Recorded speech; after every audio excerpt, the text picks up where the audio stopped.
किसी की साढ़े साथी बहुत बुरी रही होगी, जिनकी कुंडली में शनिदेव अशुभ रहे होंगे, और कुछ लोगों की साढ़े साथी ऐसी रही कि रंक भी राजा बन गया होगा।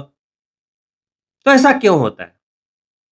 मैंने खुद अनुभव किया है। इतने लोगों की कुंडलियां देखता हूं, साढ़े साथी में कई लोगों ने बड़े बड़े घर खरीदे, विदेश गए, अपने बिजनेस का विस्तार किया, बड़े बड़े अचीवमेंट्स किए, और वहीं कुछ ऐसे लोग हैं कि घर बार बिक गया, गहने बिक गए, रेंट पर आ गए, ऐसा भी देखा मैंने।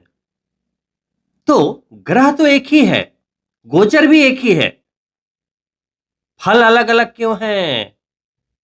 तो दोस्तों, बहुत ही सिंपल बात है कि जब आपका जन्म होता है तो आपकी एक जन्म कुंडली बनती है, और वो जन्म कुंडली कुछ और नहीं बल्कि सिर्फ आप जहां जन्म लेते हैं वहां पर कौन से ग्रह किस दिशा में थे, आपके बॉडी पर क्या प्रभाव था, कितनी रश्मि मिली, कितना ग्रह बल है, कितना प्रभाव है आपके ऊपर, आपके शब्दों में सिंपली उस प्रभाव की गणना करते हैं। और जैसे जैसे ग्रह अपनी कक्षाओं पर भ्रमण करते हैं, दशा महादशा आती है, आप उसी तरीके से बिहेव करते हैं और अपनी जिंदगी में कामयाब होते हैं। ये हजारों वर्षों से एक प्रूवन साइंस की तरह ये काम कर रहा है। एक बिल्कुल इस तरीके की चीज है ये ज्योतिष शास्त्र, कि अगर आप गंभीरता से देखें तो एक एक बातें सच होती दिखेंगी। अगर आपकी कुंडली ठीक है, आपकी जन्म की तारीख आपको मालूम है, समय और स्थान मालूम है, तो अगले महीने क्या होना है वो भी आप पता कर सकते हैं। बस आपको तलाश करना है एक अच्छे एस्ट्रोलॉजर को जिसकी गणना सही हो। दोस्तों, देखिए, सिर्फ 2 मिनट में आपको समझा देता हूं कि एक ही ग्रह है, वो अच्छे और बुरे रिजल्ट क्यों देता है, और बुरे रिजल्ट दे रहा है तो उसे ठीक कैसे करें। आपके भी कुंडली में 9 ग्रह हैं। मान लो शनिदेव की साढ़े साथी समाप्त हो रही है, लेकिन आपकी दशा कुछ ऐसी हो गई, दशा खराब चल रही है। मान लो आपकी कुंडली में राहु की महादशा आ गई साढ़े साथी समाप्त होने के बाद, और राहु आपकी कुंडली में खराब होकर बैठा है, तो साढ़े साथी समाप्त होने पर भी क्या करोगे आप? राहु की महादशा तो बहुत लंबी होती है, 20 सालों की, तो ऐसे ही बैठे रहोगे? नहीं ना। रूट कॉज को पता करना है और उसे ठीक करो, आगे बढ़ो। गोचर का इंतजार मत करो, है ना। तो दोस्तों देखो, जब आपका जन्म होता है, जन्म पत्रिका बनती है, लगन के अनुसार ये डिसीजन होता है कि कौन सा ग्रह शुभ है, कौन सा अशुभ है। जब शुभ ग्रहों की दशा आती है तो आप जिंदगी में तरक्की करते हो, और जब अशुभ ग्रह की दशा आती है तो आपको मुश्किलें आती है। तो जब शुभ ग्रह की दशा आए तो उसे और बलवान बना लीजिए, रत्नों के द्वारा, पूजा पाठ के द्वारा, रिचुअल के द्वारा। और जब अशुभ ग्रह की दशा आए तो उसके पहले ही उसकी जितनी रिचुअल्स हैं, पूजा पाठ है, उपाय हैं, वो करते हुए आगे बढ़िए। बहुत ही सिंपल है। मान लो आपकी अभी अ, देवगुरु बृहस्पति की दशा चल रही है। मान लो एक व्यक्ति है जिसकी बृहस्पति की दशा चल रही है। बृहस्पति की दशा आते ही एक व्यक्ति है मिस्टर राम और एक है श्याम। राम की कुंडली में बृहस्पति अच्छे हैं और श्याम की कुंडली में बृहस्पति अशुभ है। तो बृहस्पति की दशा आते ही मिस्टर राम तरक्की पे तरक्की करने लगे, एकदम धन कुबेर बन गए, स्वास्थ्य अच्छा, फैमिली बढ़िया, एकदम वही बात होगी कि दूधो नहाओ पूतो फलो, एकदम बढ़िया सब कुछ। लेकिन वही बृहस्पति की दशा मिस्टर श्याम के ऊपर आई और उनको बर्बाद कर गई। क्यों हुआ ऐसा? क्योंकि लगन के अनुसार एक बंदे की कुंडली में वो ग्रह शुभ था और एक में अशुभ। अब बृहस्पति क्या है? वृद्धि के कारक। जिनकी कुंडली में शुभ थे उनमें शुभता की वृद्धि करते चले गए, धन धान्य बढ़ाते चले गए, धन दौलत घर सब बढ़ाते चले गए, वंश बढ़ाते चले गए। वहीं पर श्याम की कुंडली में देवगुरु बृहस्पति क्या है? अशुभ। अब इन पे जब दशा आई तो ये बेचारे बर्बाद हो गए। क्यों? क्योंकि वृद्धि के कारक है। वृद्धि तो करेंगे लेकिन अशुभता की वृद्धि कर देंगे। मान लो कर्जा आ गया मिस्टर श्याम पर बृहस्पति की दशा में, तो कर्जा बढ़ता चला जाएगा। कोई रोग आ गया, रोग बढ़ता चला जाएगा। जो कैंसर होता है उसे क्या बोलते हैं? Unbreakable growth is called cancer. तो देवगुरु बृहस्पति खाली नाम पर मत जाइए कि शनि खराब है बृहस्पति अच्छा है, नहीं।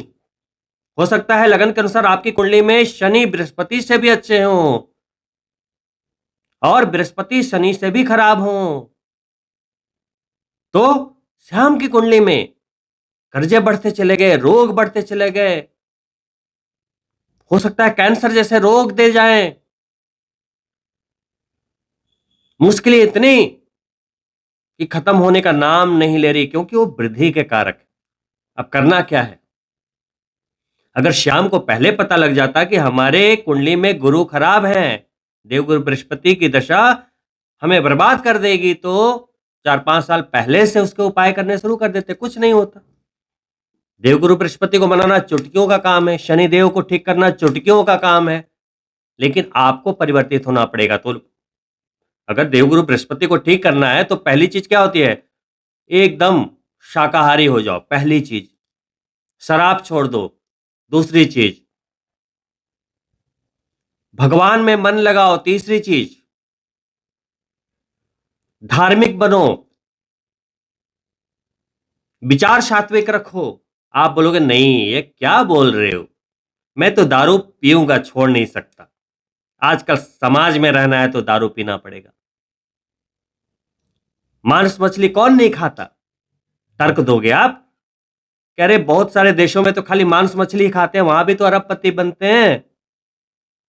तो आप लोग केवल बेवकूफ बनाते हो, है ना? दूसरों को काटना है।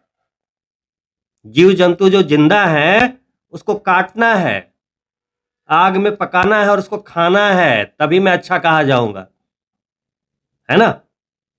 तो खाइए, मना कहां कर रहे? लेकिन देवगुरु बृहस्पति आपको अच्छे रिजल्ट्स नहीं दे सकते इनमें। इनफैक्ट अगर आप मांसाहार करते हो तो शनि भी आपको कभी अच्छे रिजल्ट नहीं दे सकते, 100% प्योर तो दे ही नहीं सकते। क्योंकि शनिदेव हो या देवगुरु बृहस्पति हो, वो आपको उच्च कोटि का आशीर्वाद देते हैं। शनिदेव जहां रंक से राजा बनाते हैं, आपके कर्मों को जज करते हैं। मन से सोचा हुआ, बोला हुआ, किया हुआ सब जज करते हैं। तो आप किसी जीव की हत्या करके उसको खा रहे हो, तो इसकी माफी कैसे मिल जाएगी? वैसे ही जैसे ही आप शराब पीते हो, अगर आपकी कुंडली में शनि खराब है, वो और खराब हो जाते हैं। कलह, कर्जे, एक्सीडेंट। मैं नहीं कर रहा हूं, मुझ पर गुस्सा ना हो, मैं सिर्फ बता रहा हूं। मैं सिर्फ ट्रांसलेट कर रहा हूं कि शास्त्रों में क्या लिखा है और क्यों दिक्कत होती। एक ग्रह होता है शुभ और वो उच्च का है, अच्छे भाव में बैठा है, कहीं से कोई कंफ्लिक्शन नहीं है, तो वो आपको 100% नहीं 1000% अच्छा रिजल्ट देगा। लेकिन दूसरे नंबर पे ग्रह शुभ है लेकिन वो उच्च का नहीं है, स्वग्रही है, तो सेकंड लेवल का रिजल्ट देगा। अब मान लो वो ग्रह शुभ है लेकिन ना उच्च का है ना स्वग्रही है, सिर्फ मित्र राशि में बैठा है, तो तीसरे नंबर का फल देगा। वहीं वो ग्रह शुभ है लेकिन ना तो उच्च है ना तो स्वग्रही है ना तो मित्र राशि में बैठा, वो शत्रु राशि में बैठा है, तो वो चौथे नंबर का फल देगा। अब ग्रह आपकी कुंडली में शुभ है लेकिन अशुभ भाव में बैठा है, मित्र राशि में बैठा है लेकिन अशुभ भाव में बैठ गया, तो पांचवें छठे सातवें नंबर का फल देगा। वहीं कोई ग्रह शुभ है, शत्रु राशि में भी बैठा है, अशुभ भाव में भी बैठा है, तो आठवें नौवें 10वें लेवल का रिजल्ट देगा।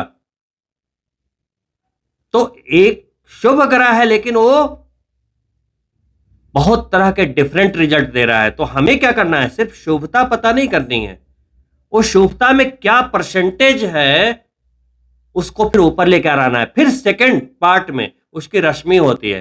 कोई ग्रह उच्च होता है तो 30 पॉइंट की रश्मि मिलती है। अब आप अपनी कुंडली में देखिए कि 1 है, 2 है, 3 है, 5 है, 7 है, 10 है या 30 है। उसको बढ़ाना आपकी जिम्मेदारी है, तब उसके अंदर पावर आएगी।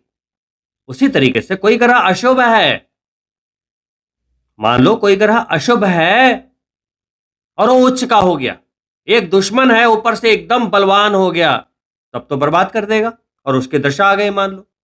तब तो आपको उपाय के साथ साथ अपने आप को भी बदलना पड़ेगा ना भाई। ये नहीं कि पंडित को पैसा दे दिया, पूजा करवा दिया, हवन करा दिया और बाद में जाकर दारू पी रहे हो, जीव की हत्या करके मांस मछली खा रहे हो, दूसरों के बारे में गलत सोच रहे हो, पर नारी से संबंध बना रहे हो, दूसरों का धन हड़पने का सोच रहे हो, नियत खराब है, तो कैसे काम चलेगा। तो आपको देखना पड़ेगा कि कोई ग्रह अशुभ है तो कहीं उच्च का तो नहीं है, एकदम एक लेवल का रिजल्ट तो नहीं दे रहा नेगेटिव वाला। वहीं कोई ग्रह अशुभ है लेकिन वो उच्च नहीं है, मीडियम है, उसी तरीके से कई लेवल जाएंगे नीचे, जैसा कि शुभ वाले में गए। तो बॉटम लाइन इज कि आप कुंडली दिखाइए 2025 आने के पहले, जज कीजिए कि कोई ग्रह शुभ है तो किस लेवल का शुभ है, कोई ग्रह अशुभ है तो कितना पावरफुल है, वो प्रचंड अशुभ है या थोड़ा बहुत अशुभ है, उसके अनुसार आप उपायों को करें। शुभ है तो भी उसको बलवान बनाएं और महाशुभ बनाएं, जिंदगी में प्रचंड कामयाबी पाएंगे। और अशुभ है तो 2 से 3 महीने में आप किसी भी ग्रह को शुभ बना सकते हैं, लेकिन मैं जो बताऊंगा आपको 100% फॉलो करना पड़ेगा।